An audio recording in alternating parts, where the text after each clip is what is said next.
Good morning to all of you guys. This is Kailash Sharma and you are watching YouTube channel of Sikar Academy Rawat Sir. Sikar Academy Rawat sir के इस online platform पे एक बार फिर से दोस्तों आपका बहुत बहुत स्वागत है। आज हम लोग आपके सामने एक बार फिर से प्रेजेंट हैं एक अपने केमिकल रिएक्शन से लेके एटॉमिक स्ट्रक्चर से रिलेटेड एक फिर से एक नया टॉपिक लेके एक नए तरह का बॉन्ड लेके जिस पे अपने आज डिस्कस करने वाले हैं, जिस पे आज अपने क्या करेंगे, कंसल्ट करेंगे। तो क्लास को स्टार्ट करने से पहले इस YouTube चैनल पे जो भी नया है वो चैनल को सब्सक्राइब कर दे और क्लास को स्टार्ट करने से पहले क्लास को शेयर भी कर दे, because you know guys sharing is caring. तो शायद आपने सब्सक्राइब भी कर दिया होगा और क्लास को शेयर भी कर दिया होगा। तो चलिए करते हैं स्टार्ट अपनी क्लास को। अपन लोग ऑलरेडी क्या पढ़ चुके हैं, आयोनिक बॉन्ड और कोवेलेंट पढ़ चुके हैं, कोवेलेंट बॉन्ड और आयोनिक बॉन्ड पढ़ चुके हैं।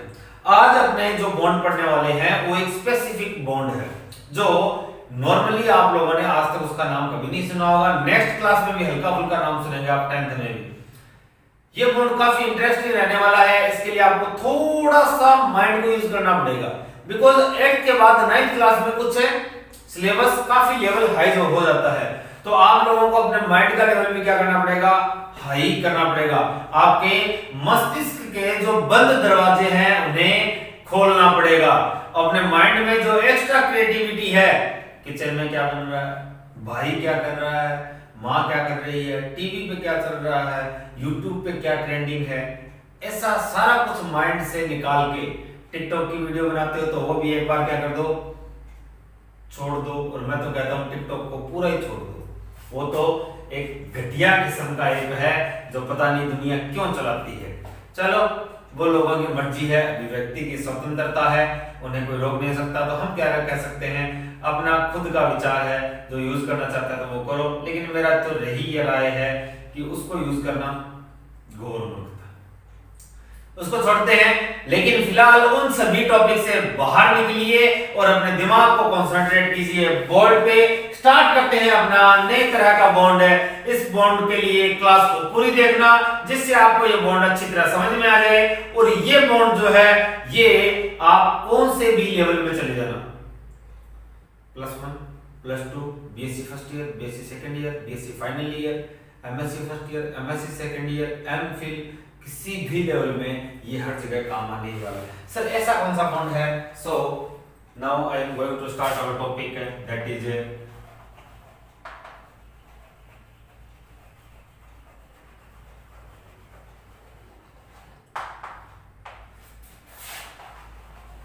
Coordination bond. सही कहा सर, हमने आज तक इसका नाम नहीं सुना। अरे मेरे को मालूम था, आई नो दैट। चलिए स्टार्ट करते हैं, कोऑर्डिनेट बॉन्ड होता क्या है। इससे पहले अपने देखते हैं सोडियम, इसमें सोडियम सॉरी नाइट्रोजन के बारे में। Now you tell me about the atomic number of nitrogen. Sir 7, very good. It means you can say that it have 7 electron in their orbits, understand. 7 electron है और 7 ही क्या है, proton है। Proton की देखो बात ही छोड़ो।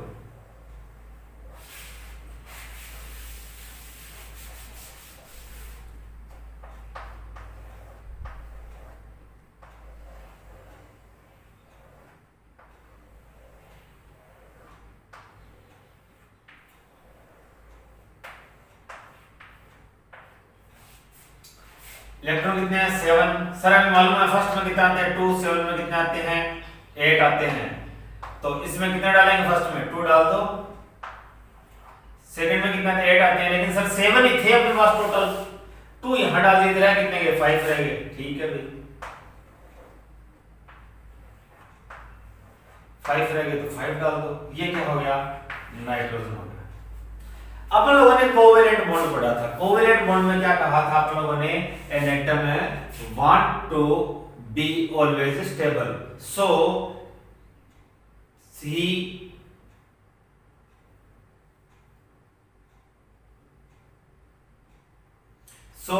it want to complete its octet. Octet mean 8 electrons in the outermost shell or valence shell. So due to create its complete octet, nitrogen share their 3 electrons.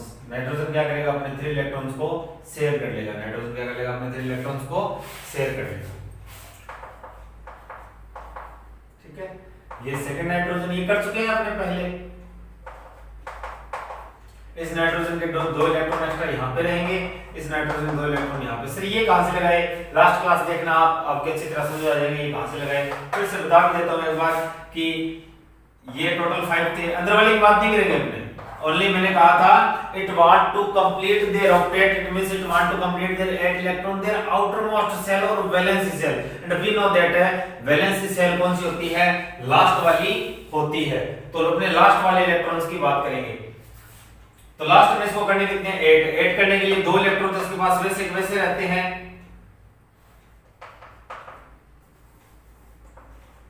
और ये 3 इलेक्ट्रॉन क्या करते हैं, शेयरिंग करते हैं। क्या करते हैं, शेयरिंग करते हैं। ठीक है, तो शेयरिंग करते हैं तो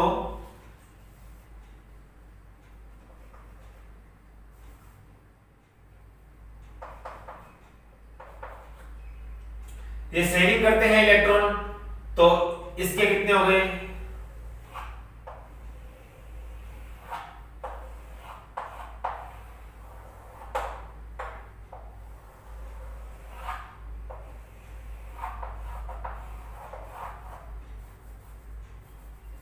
इलेक्ट्रॉन इसके कंप्लीट हो गए 1 2 3 4 5 6 7 8, इसके कंप्लीट हो गए 1 2 3 4 5 6 7 8, ऑक्टेट कंप्लीट हो गया। ठीक है, अब यहां आपने क्या एक बात देखी क्या कि इसके ये जो इलेक्ट्रॉन है ये क्या नहीं कर रहे, they don't participate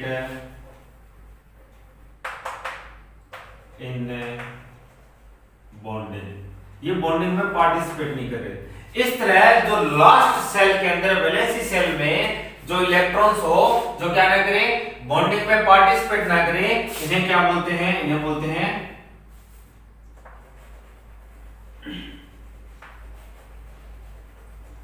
lone pair. क्या बोलते हैं, लोन पेयर बोलते हैं। आगे बात समझ में गाइस, इन्हें क्या बोलते हैं, लोन पेयर बोलते हैं। क्या बोला जाता है, इन्हें लोन पेयर बोला जाता है। ठीक है सर, ये बात तो आ गई समझ में, लोन पेयर क्या है। इसके बाद चलते हैं अपने आगे। लोन पेयर वाला कॉन्सेप्ट अगर किसी के समझ में नहीं आया हो तो एग्जाम अपने को कमेंट बॉक्स में मेंशन कर सकता है, कमेंट सेक्शन में नीचे अपने फिर से बता देंगे। चलो एक एग्जांपल और बता देता हूं। ऑक्सीजन में कितने इलेक्ट्रॉन होते हैं, अब वो सारा नहीं बताने वाला, सीधे बताने वाला हूं बस मैं। ऑक्सीजन का एटॉमिक नंबर कितना होता है 8, वैलेंसी शेल में 6 इलेक्ट्रॉन होते हैं, इसलिए 2 इलेक्ट्रॉन्स की क्या करता है, शेयरिंग करता है। 2 इलेक्ट्रॉन इसके 2 इलेक्ट्रॉन इसके, उसके पास कितने रह गए, इसके पास 4 इलेक्ट्रॉन रह गए सर एक्स्ट्रा, इसके कितने रह गए 4। तो इसने ये शेयरिंग की है, तो शेयरिंग करने की वजह से ये क्या होगी, इसके 8 कंप्लीट हो गए, और इसने शेयरिंग इसकी की है तो इसके भी 8 कंप्लीट हो गए। लेकिन ये इलेक्ट्रॉन इन इलेक्ट्रॉन्स ने क्या नहीं की, पार्टिसिपेट नहीं किया, इन्होंने भी पार्टिसिपेट नहीं किया, इसी वजह से यहाँ कितने लोन पेयर हो गए, 2 लोन पेयर हो गए। लोन पेयर है, क्या है, पेयर। पेयर मींस है ग्रुप ऑफ 2 इलेक्ट्रॉन्स। यहां 1 लोन पेयर है, वहां कितने लोन पेयर है, 2 लोन पेयर है। ठीक है, तो ये इसका आप स्क्रीनशॉट ले लीजिए। इसके बाद चलते हैं अपने नेक्स्ट टॉपिक पर जो काफी ज्यादा इजी रहने वाला है।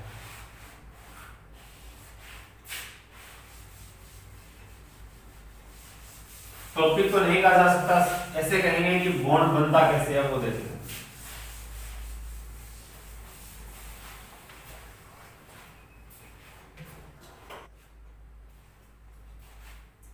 तो चलिए गाइस अब देखते हैं कि ये बॉन्ड बनता कैसे है। अपने बात करते हैं नाइट्रिक एसिड की।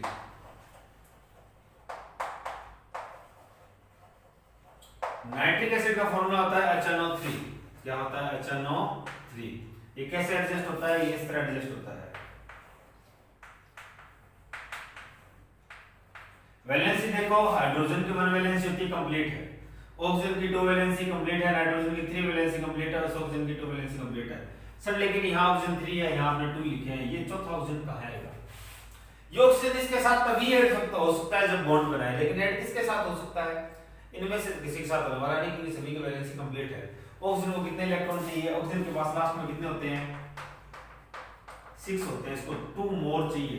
It need 2 more electron to get complete octet and form a bond. तो इसको 2 इलेक्ट्रॉन कौन देगा? अभी मैंने आपको बताया कि नाइट्रोजन के पास क्या होते हैं, लोन पेयर होते हैं। मैंने लोन पेयर को डॉट से शो कर दिया, ठीक है। ये क्या करेगा, इसको कितने इलेक्ट्रॉन चाहिए? 2 इलेक्ट्रॉन चाहिए, मतलब एक लोन पेयर पूरा पूरा चाहिए। तो ये लोन पेयर किसको दे देता है? ऑक्सीजन को दे देता है। किसको दे देता है? ऑक्सीजन को। पूरा का पूरा लोन पेयर। अभी तक क्या पढ़ा? आयोनिक में क्या था? मेटल इलेक्ट्रॉन डोनेट कर रहा है, नॉन मेटल गेन कर रहा है, ले और कोवेलेंट में शेयरिंग हो रही है। यहां क्या हो रहा है? यहां पूरा का पूरा लोन पेयर ही जा रहा है, पूरा पूरा लोन पेयर ही डोनेट हो रहा है। बड़ा काम हो रहा है, बड़ा आदमी है, बड़े काम हो रहे हैं, ठीक है। तो इस तरह जो बॉन्ड बनता है, इस बॉन्ड को क्या बोलते हैं? कोऑर्डिनेट बॉन्ड बोलते हैं, कोऑर्डिनेशन बॉन्ड बोलते हैं। कौन सा बॉन्ड बोलते हैं? कोऑर्डिनेशन बॉन्ड है बोला जाता है। यहां ध्यान देने वाली बात है कि इस बॉन्ड को एरो से शो करते हैं। किससे शो करते हैं? एरो से। ये है अपना एरो। एरो में हेड उस तरफ रखते हैं जो इलेक्ट्रॉन को गेन कर रहा है। अब बताओ, नाइट्रोजन गेन कर रहा है या ऑक्सीजन गेन कर रहा है? सर ऑक्सीजन गेन कर रहा है, तो ऑक्सीजन की तरफ है हेड रखेंगे। ऑक्सीजन की तरफ क्या रखेंगे? हेड रखेंगे। हेड उसकी तरफ रखा जाता है जो क्या करता है? गेन करता है इलेक्ट्रॉन। और नाइट्रोजन ने क्या किया? इसको डोनेट किया है, ठीक है। अगर अपने बात करें, एक एग्जांपल और देखें, किसका? ओजोन का। ओजोन क्या होती है? O3 होती है। क्या होती है? O3। अब O3 में ये 2 तो ऑक्सीजन कंप्लीट हो गई, ठीक है, डबल बॉन्ड के साथ। ऑक्सीजन हमेशा डबल बॉन्ड फॉर्म करती है। अब इसके साथ एक ऑक्सीजन और ऐड करनी होगी। इस ऑक्सीजन को ऐड करने के लिए क्या करना होता है कि इससे ऑक्सीजन के पास है लोन पेयर है। कितने हैं? 2 lone pair. It have 2 lone pair. It means it have 4 electrons in their valency shell which don't participate in the bonding. So ये क्या करता है? ये इसको कितने चाहिए? ऑक्सीजन को 2 इलेक्ट्रॉन चाहिए, because it have already 6 electron. It needs 2 more electron to get complete its octet. So this oxygen donate their a lone pair. एक लोन पेयर देगा। सर इसमें तो एक था, एक का एक दे दिया, इसमें दोनों नहीं देंगे। नहीं, आगे वाले को जितनी जरूरत है उतने ही मिलेगा। तो ये क्या करता है? एक पूरा पूरा लोन पेयर इसको दे देता है। ऑक्सीजन को दे दिया, इसके पास ऑलरेडी 6 थे, अब 2 इसने दे दिए, इसके कंप्लीट हो गए। तो अब इस ऑक्सीजन का ऑक्टेट क्या हो गया? कंप्लीट हो गया। इसके साथ बॉन्ड बना लेता है। ये बॉन्ड किससे शो करते हैं? एरो से। अब कौन सा ऑक्सीजन ले रहा है? ये वाला ऑक्सीजन लोन पेयर ले रहा है, तो इस एरो से शो कर दिया। Understand guys? तो इस तरह क्या होता है? बॉन्डिंग बन जाती है। इसे बोलते हैं कोऑर्डिनेशन बॉन्ड बोलते हैं। क्या बोलते हैं? कोऑर्डिनेशन बॉन्ड बोलते हैं। अब यहां आप लोगों ने देख लिया एरो बनता है। अब इस बॉन्ड की लिमिटेशंस है कुछ। क्या है? लिमिटेशंस। क्या लिमिटेशंस है? लिमिटेशंस ये है कि ये बॉन्ड तभी बन पाता है जब उनमें से किसी एक के पास क्या हो? Have lone pair. क्या हो? लोन पेयर हो। किसी एक के पास क्या हो? लोन पेयर हो। सेकंड के पास क्या हो? एक के पास तो लोन पेयर हो, किसके लिए? डोनेट करने के लिए। सेकंड के पास क्या हो? Deficiency. Deficiency of A lone pair. दूसरे के पास कमी हो जिससे वो क्या कर सके? डेफिशिएंसी हो जिससे वो क्या कर सके? इलेक्ट्रॉन गेन कर सके, ठीक है। तो ये हो गया अपना कोऑर्डिनेशन बॉन्ड। इसकी डेफिनेशन मैं लिख देता हूं।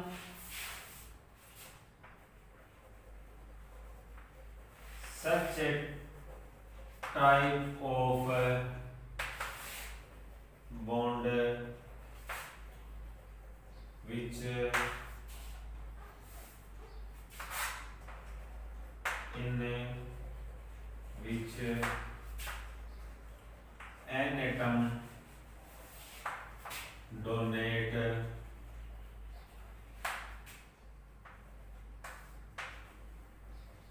lone pair of electrons, lone pair of electrons। Lone pair क्या करता है? लोन पेयर ऑफ इलेक्ट्रॉन्स को क्या करता है? डोनेट करता है। लेकिन but shared by both atom. लेकिन दोनों एटम क्या करते हैं? शेयर करते हैं। शेयर दोनों एटम करते हैं। The lone pair electrons of lone pair is shared by both atom, but it donate by only one electron. If we say that like covalent bond, one electron is given by one atom and second electron is given by second atom. Like this sharing is held in a covalent bond.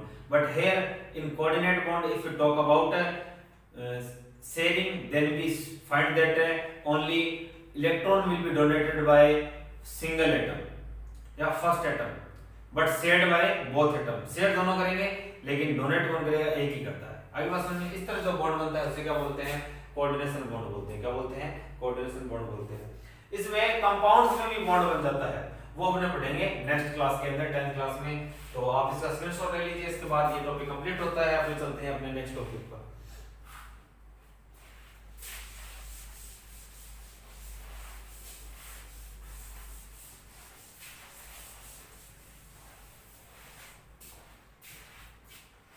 Next अपना topic है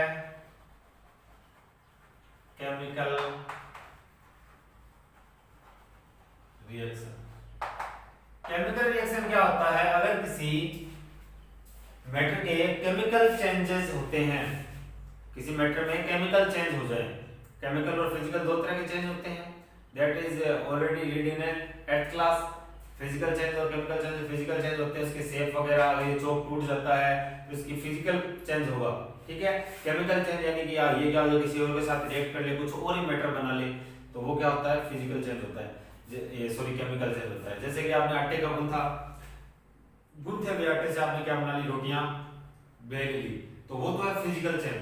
और उसको क्या किया, रोटियां बना ली, उसको अच्छी तरह तैयार कर लिया रोटियों को तवे पर, तो वो क्या हो गया, केमिकल चेंज हो गया। तो ये इस तरह फिजिकल और केमिकल चेंज होते हैं, जिसमें पूरा का पूरा इंग्रेडिएंट ही बदल जाए वो होते हैं केमिकल चेंज। और नॉर्मल शेप वगैरह, कलर वगैरह यही चेंज हो, स्मेल वगैरह, तो वो होते हैं physical change.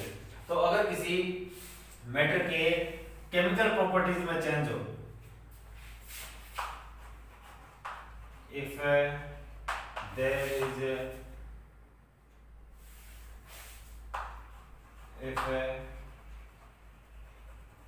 chemical properties of a matter is changed, then it is known as a chemical reaction। इसे क्या बोलते हैं, केमिकल रिएक्शन बोलते हैं। जैसे कि मैंने कहा हाइड्रोजन प्लस ऑक्सीजन ने मिलकर क्या बना लिया, वाटर, ठीक है। एक में से लिखता हूं, एक लिखता हूं H2 plus O2 change into H2, easy कौन सा रहता है सर, ये नीचे वाला काफी इजी है। तो इस तरह केमिकल रिएक्शन को उसके केमिकल सिंबल के बेस पे लिखते हैं, and chemical reaction is represented by on the basis of its atomic symbol, then it is known as a chemical equation. ये तो हो गया, यानी कि केमिकल प्रॉपर्टीज में चेंज होना क्या होता है, chemical reaction. It means you can say that chemical changes are really known as a chemical reaction. Chemical changes are known as a chemical reaction. But if chemical reaction is represented on the basis of its atomic symbol and molecular group, then it is known as a chemical equation. It means this is our chemical equation.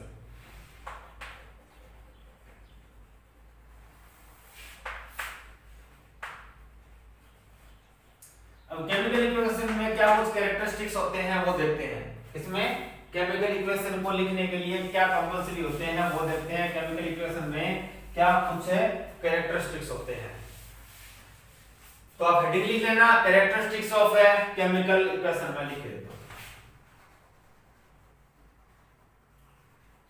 Characteristics of chemical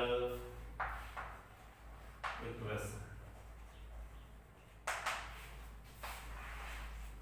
first क्या है, first अपना use करते हैं arrow, इसको use करते हैं arrow. एक तरफ इस तरफ लिखे जाते हैं रिएक्टेंट, ये कौन सी साइड है, लेफ्ट, और बीच में क्या लगाते हैं एरो, यहाँ क्या लिखते हैं, प्रोडक्ट लिखते हैं, क्या लिखते हैं, प्रोडक्ट। ये कौन सी साइड है, राइट हैंड साइड है।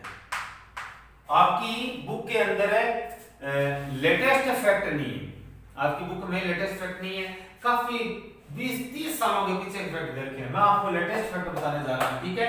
तो अपनी बुक को एक बार साइड में रखना और ध्यान देना जो मैं बता रहा हूं उस पे।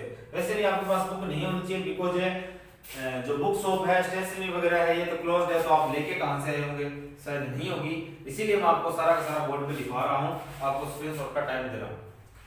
सेकंड, आप इसमें एरो का यूज करते हो, किसका यूज करते हो, एरो का यूज करते हो, ठीक है। सेकंड जैसे मैंने लिखा H2 plus O2 change into H2, ये ऐसे नहीं लिखी जाती, परफेक्ट रिएक्शन ये है, परफेक्ट रिएक्शन है ये है। सर ये क्या हुआ, इसे बोलते हैं बैलेंस्ड इक्वेशन। क्या बोलते हैं, बैलेंस्ड इक्वेशन। बैलेंस्ड इक्वेशन का मीन है 2 टू जा 4, 2 टू जा 4, हाइड्रोजन कितने, यहां भी 4, यहां भी कितने हैं 4, 2 1 जा 2, 2 और 2 1 जा 2, यहां भी हाइड्रोजन कितने हैं 2, यहां भी कितने हैं 2, यानी क्या है, ये बैलेंस है। तो इससे अपने को क्या मालूम चलता है, मास। क्या मालूम चलता है, मास मालूम चलता है, ठीक है। इसके अलावा अगर कोई रिएक्शन क्या है, एक्सोथर्मिक है, अगर कोई रिएक्शन क्या है, एक्सोथर्मिक है, यानी कि लिख देता हूं मैं, एक एग्जांपल लिख देता हूं पहले।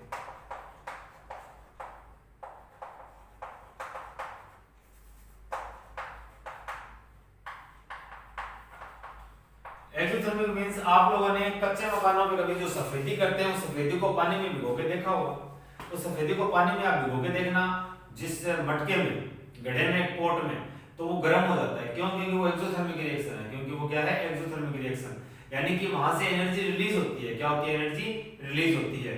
और एक कांच का गिलास लेना, पानी डालना, सबका डिसॉल्व कर देना, फिर उस गिलास को हाथ लगा देखना, वो आपको कूल फील होता है, बिकॉज़ वहां एनर्जी एब्जॉर्ब होती है। वो एनर्जी एब्जॉर्ब कर लेता है, कहां से, एनवायरनमेंट से, तो अपने को क्या फील होता है, कूल फील होता है। So that is known as a, जो एनर्जी रिलीज करते हैं वो तो होते हैं, जो सॉरी एनर्जी रिलीज करते हैं वो तो होते हैं एक्सोथर्मिक, और जो एनर्जी गेन करते हैं these are known as endothermic, ठीक है। तो कौन एनर्जी को गेन कर रहा है और कौन एनर्जी को रिलीज कर रहा है, कौन एक्सोथर्मिक और कौन एंडोथर्मिक है, ये इस तरह मालूम किया जा सकता है। कैसे सर, एक्सोथर्मिक में एनर्जी को किससे शो करते हैं, प्लस से। किससे शो करते हैं, प्लस से। और एंडोथर्मिक में किससे करते हैं, एंडोथर्मिक में की जाती है माइनस से। किससे की जाती है, माइनस से, मैंने कर दी, ठीक है। तो ये इसका भी मालूम चल जाता है। फोर्थ ये कि कुछ एक ऐसी रिएक्शन होती है जिनके लिए कैटलिस्ट चाहिए। क्या चाहिए, कैटलिस्ट। कैटलिस्ट क्या होते हैं सर, कैटलिस्ट वो होते हैं जो रिएक्शन की रेट को फास्ट कर सकते हैं। जैसे कोई रिएक्शन स्लो हो रही है, जैसे कि मतलब है जंग लग रहा है, कितना फास्ट लगता, कितना स्लो लगता है जंग, ठीक है। और अपने खाना बचता है, काफी थोड़ा लेट बचता है, इतना लेट भी नहीं बचता लेकिन थोड़ा लेट बचता है। और हाँ, पेट्रोलियम की जो बनने की प्रोसेस है मिलियंस ईयर लग जाते हैं। तो इसको इस तरह की कुछ और भी रिएक्शंस होती है, उसको तो अपने फटाफट नहीं कर सकते, लेकिन कुछ और रिएक्शन होती है जो क्या होती है, स्लो होती है। तो इनको अपने फास्ट करना चाहते हैं, या कुछ रिएक्शन फास्ट होती है जिनको अपने स्लो करना चाहते हैं। तो ये रिएक्शन जो स्लो होती है उसको फास्ट करते हैं, ये जो फास्ट हो रही है उनको स्लो करते हैं। इसीलिए जिन एलिमेंट्स का या जिन मॉलिक्यूलर ग्रुप्स का यूज करते हैं, कंपाउंड्स का यूज करते हैं, सब्सटेंस का यूज करते हैं, the substance, molecular group, element, atom are used to change the rate of reaction as known as a catalyst. ये क्या बोलते हैं, कैटलिस्ट। ये खुद चेंज नहीं होते, खुद रिएक्शन में पार्टिसिपेट नहीं करते, खुद वैसे वैसे लास्ट में बाहर निकल जाते हैं, लेकिन रिएक्शन की रेट को चेंज कर देते हैं। तो यहां लिखते हैं इनको, तो इसका भी मालूम चल जाता है, ठीक है।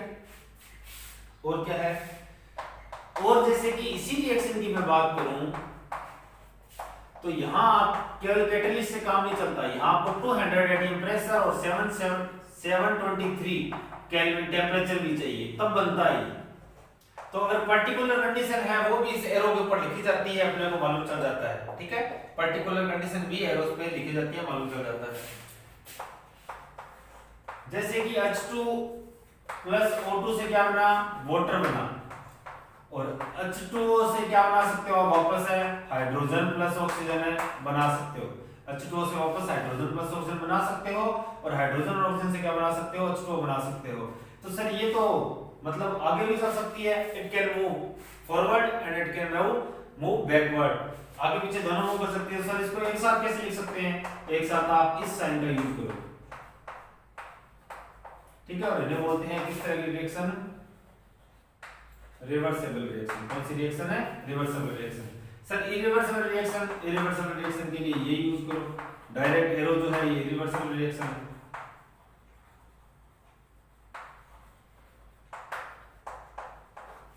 ठीक है, तो ये स्पेसिफिक प्रॉपर्टीज है, ये क्या है, specific characteristics of chemical equations है। इससे अपने को ये कितना कुछ मालूम चलता है, बहुत ही अच्छी बात है, ये केमिकल इक्वेशंस की खास बात है। तो क्या सर इसमें कुछ लिमिटेशंस भी है क्या, हाँ कुछ एक लिमिटेशंस है।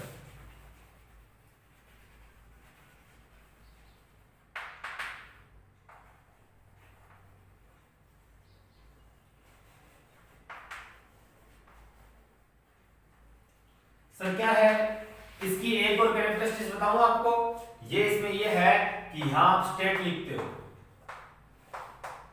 कि ये गैसीय स्टेट में है, ये भी गैसीय स्टेट में, ये लिक्विड स्टेट में है, तो इसका मालूम चल जाता है। ठीक है, कि स्टेट कौन सी है कौन सी नहीं है।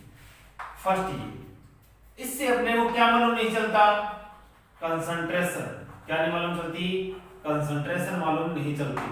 सर कंसंट्रेशन क्या होता है, देखो एक होता है डाइल्यूट, एक होता है कंसंट्रेटेड। डाइल्यूट और कंसंट्रेटेड क्या होता है, डाइल्यूट यानी कि जिसके अंदर, जैसे कि पानी ले लिया, पानी के अंदर चीनी कम है तो वो हो गया डाइल्यूट, और इसमें चीनी बहुत ज्यादा डाल दी तो वो क्या हो गया, कंसंट्रेटेड हो गया। ठीक है, तो इस तरह इसमें मालूम नहीं चलता है कि कंसंट्रेशन, मालूम नहीं चलता कि डाइल्यूट है या कंसंट्रेटेड है। आप डाइल्यूट और कंसंट्रेशन को इस तरह ले सकते हो जैसे कि दही जो होता है वो गाढ़ा होता है, लेकिन छाछ क्या होती है, पतली होती है। So we can say that है छाछ चीजें, छाछ क्या होती है, इससे क्या होती है, डाइल्यूट, और जो कर्ड है, दही है, वो क्या हो गया, कंसंट्रेटेड हो गया। तो इसका मालूम नहीं चलता कि कौन डाइल्यूट है और कौन सा कंसंट्रेटेड है। ठीक है, सेकंड, इससे अपने को ये भी मालूम नहीं चलता कि जो रिएक्शन है वो एंड हो चुकी है, रिएक्शन एंड हो चुकी है या नहीं हो चुकी है, इसका अपने को मालूम नहीं चलता। तो ये बेसिकली दो ही लिमिटेशंस है किसकी, केमिकल इक्वेशन की। एक तो अपने को क्या नहीं मालूम चलता, इसकी काइनेटिक का मालूम नहीं चलता, काइनेटिक प्रॉपर्टी बोलते हैं इसको, कि स्टार्ट है या फिर बंद है या किस तरह है, स्टार्ट हो रखी है या नहीं हो रखी, या फिर होगी या फिर बंद है, हो चुकी, इसका मालूम नहीं चलता। ये कुछ लिमिटेशंस हो गई। ठीक है, तो ये कुछ इसके कैरेक्टरिस्टिक्स है और कुछ लिमिटेशंस है, और इसी के साथ अपना चैप्टर क्या होता है,